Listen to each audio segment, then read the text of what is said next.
As we all know, Minecraft worlds are made up of lots of different blocks, each with their own individual texture and name. There are currently over 140 of them, and there are more being added with every update. Some of these exist in real life as well as in the game, such as the brick block you see here. Others are fictional, such as the purpur block. They don't exist in real life at all. I have put together a small list, a collection of blocks that exist in real life and in the game, and I've also chosen a couple of fictional blocks which I think I could find a real life equivalent that look fairly similar. So I've chosen a wide variety, but only a very small sample of what's available in the game. But they also have recently decided that they're going to update the textures and the way they look. So in this video I'm going to be comparing what they look like in real life and the old textures versus the new textures, which just makes everything a little bit more complicated. So this is the small selection that I have decided to compare today, and I have actually got a bunch of rocks, just ordered them online. They come from various different sources, and I'll be talking about them one by one as we go through. I made this semicircle pattern of rocks and my cat decided to sit in it, so shout out to my little kitty Pearl, she's very cute. Anyway, we should crack on with the video. I want to sort of go over some of the more rocky blocks rather than the gems. We will come on to those later. The first one I want to cover is polished diorite. So in the old texture, it's got a lot more of those little dark specks that you see on the right hand side, but when they updated the texture, it's much more smooth and warm and grey, so it hasn't got as much of the dark area as there was before. Now, if we actually turn the diorite in real life on its side, you can see what it would look like if it wasn't polished. And so, again, the old texture is fairly accurate, but also the new texture is also fairly accurate as well. It just misses a few of those really dark spots, but that's probably just to keep everything looking kind of warm. Moving on to andesite. These are completely different, in my opinion. Like, the right-hand side has a lot more of a dark grey to the left, which is more of a almost bluey grey, so it's particularly not that realistic or accurate to real life. Having said that, though, I found a granite on the right, which is obviously not andesite, but it's incredibly similar to what you see on the left with the andesite. So this is a good opportunity to say that all the rocks that I got in real life have many different colors and variations, so that's not to say that they aren't accurate in Minecraft, it's just to say that the ones that I picked up from my samples are different. Next up is the red granite, and I've got to say, this is pretty accurate. There's even the little grey specks in there, but when they updated the textures to the new ones, the grey was actually kind of removed from that. Again, kind of, you're seeing a pattern with all of those in the diorite. Those little specks of the different colour are removed to make the whole texture smoother. That makes the block look nicer in my opinion, but it also removes maybe some of the realism. Next up is obsidian. Now this is a mind-blowing one. This is a really interesting thing to compare, because if you see how shiny obsidian is, that's impossible to replicate in Minecraft. You cannot make something super shiny. And another interesting fact about obsidian is that it's super brittle. I just smashed a bit of it together. If I actually threw it on the floor, it would shatter, and lots of little bits came off. But in Minecraft, it's the block that takes longest to mine in the entire game. And I actually found a material very similar to obsidian, but in cube form. So this is what obsidian might look like if it was in a cube form itself. And comparing them, they are very shiny and reflective, which obviously obsidian isn't. So this is almost an impossible task to get realistic, and the actual material itself in terms of brittleness is also not very accurate.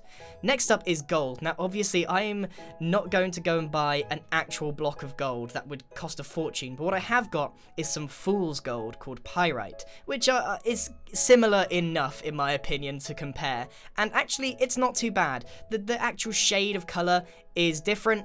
The sort of yellow is more butter-like than reflective, but it's not too bad, and the new texture just has more of a shape to it, like it's been moulded properly.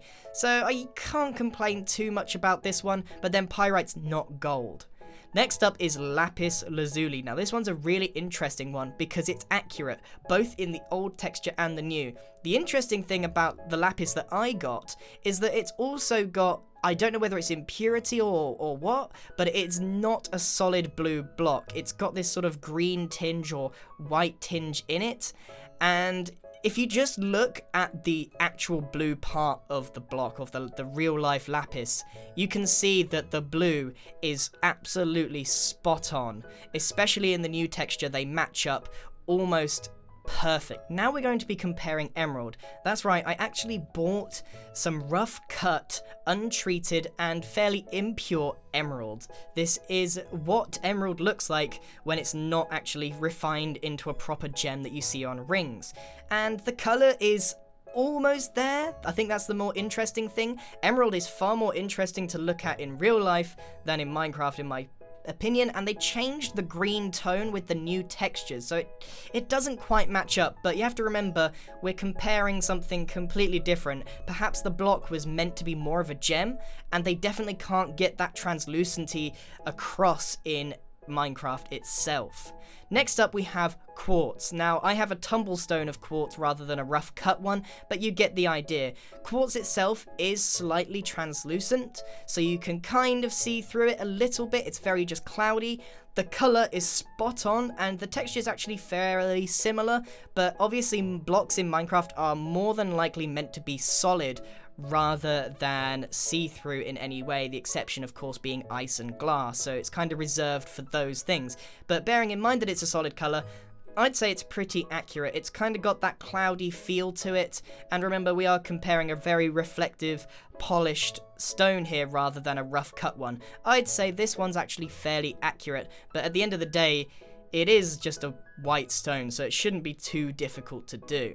Now moving on to Prismarine, which is a fictional block. For some reason, I thought that Prismarine was real, and it's not. It's completely made up. And I chose a selection of 4 tumblestones that I thought looked like Prismarine, and the first one was a total dud, so we can remove that. And that left me with 3 others, bearing in mind that when I bought them I was just going off pictures. Now the first one is an aquamarine, and the texture of this is spot on for Prismarine. I'd say that this is perhaps one of the biggest inspirations for it. Even in the new texture, it's very, very similar. It's got this bubbly feeling with lots of little cracks, but the colour is way off, as we can see. As we also know, Prismarine is an animated colour, so it actually slowly changes colour. Eventually, it actually matches up to these tumblestones that I have here. They're actually 2 different rocks, but they look extremely similar, so they might as well be one and the same. I think when Prismarine is at the right shade of green, they match up perfectly. So, in my opinion, a mixture of all 3 of these would match up to a Prismarine block. And this is another tumblestone called Bloodstone, and it's actually got specks of red in it, but if you remove that, it's almost the right colour for the updated texture. So this was the closest thing I could find to dark Prismarine itself. It's kind of interesting to look at the fictional blocks such as Netherrack and absolutely failing to find anything like it. I think the point of having these fictional blocks in the game, or fictional rocks, is so that it is something unique to Minecraft. There is no real life equivalent, and that's brilliant. The red rock that I found is nowhere near either texture, the old or the new. Moving on to the finale. This is the thing that I've been most eager to show you. I actually went and bought some proper diamonds to show you in a little bag, and there's only 5 of them in there, and they're absolutely tiny. Way smaller than you think they are, and I had a really hard time filming them. So this is what diamonds look like in real life. Maybe you already know that. These are very impure diamonds, and Minecraft is very blue.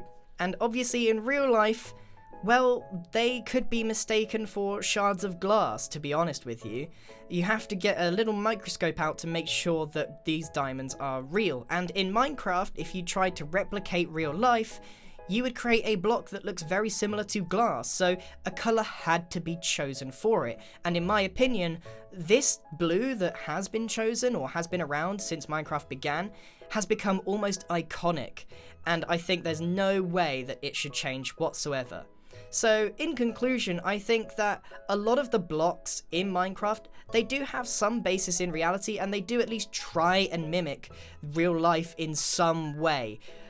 But it also has its quirks, and that's important. The way Obsidian is opposite to how it is in real life, which is brittle, and things like diamond are a totally different colour to what they are in real life, but they're also really, really difficult to break, which is realistic. So there's almost a basis in fact, but then Minecraft has taken it forward and adapted it and made it its own thing, which I think is brilliant. And one of my favourite things is the fictional creations of Purpur, Netherrack, Prismarine. All of these are phenomenal things, and Minecraft needs more of them. So thank you very much for watching, everyone. I hope you've enjoyed comparing real life to the fictional and real blocks in Minecraft. What did you think? What was surprising? How did you feel about it? Let me know in the comments below. Thank you very much for watching, and goodbye.